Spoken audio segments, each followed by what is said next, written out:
so that the difference between the intuitives and the sensing, intuitives' native language is the word, the metaphor, symbol spoken by the unconscious. I guess this is why schizophrenics are always intuitives.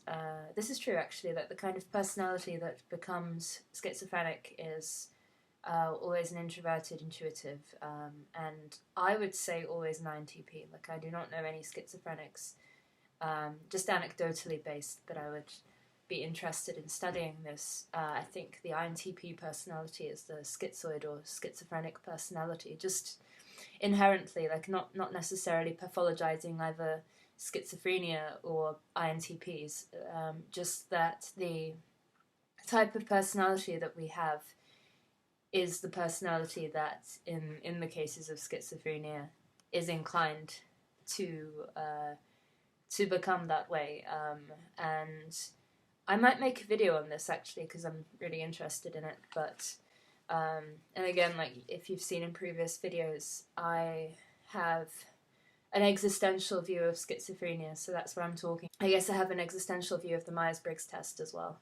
That it exists as concepts that you can shift around to phenomenologically understand where these different personality orientations are coming from and going, and how we experience reality, or how we experience ourselves in interactions with other people. And I think that's also, like, if I would say INTP is one of those categories, like the sort of lens that you can tilt our experience and our conception of self and others' conception of us, like if you are to use INTP as a channel, or ENFP as a channel, or any kind of Myers-Briggs type personality as a channel, I think I would also use schizophrenia as like a similar conceptual category.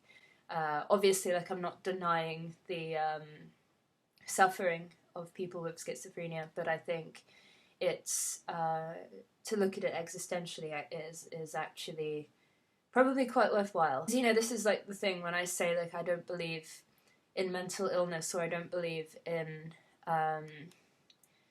psychiatry or psychology in like the DSM style. I think it's not me being a sort of pull yourself up by the bootstraps kind of person. It's more of me saying, actually, I think like there's some sort of experiential basis for, how do you end up bipolar, depressive? What are the existential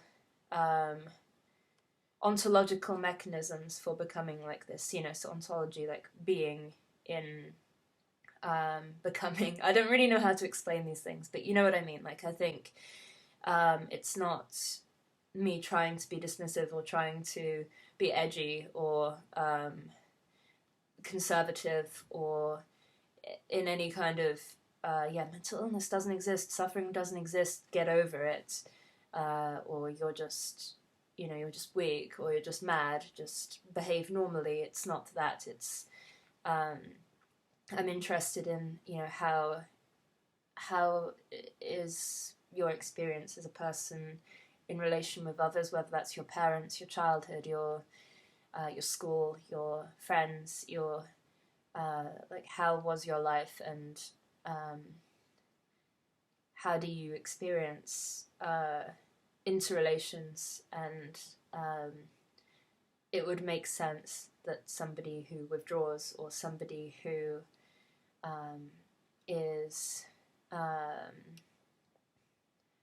unable to like anchor themselves into a secure mode of being with other people, like a secure attachment. I don't even know what I think of attachment styles. I think because one of my friends is a psychologist who works with children, and he's really into attachment theory. I'm not necessarily sure what I think of it, and I think it's also a bit damning when it comes to it, like when it comes to the idea of, oh, this person is disorganized. I mean, they say that you can get over it, but I think it's a category that's kind of condemnatory, whereas it's a category that's kind of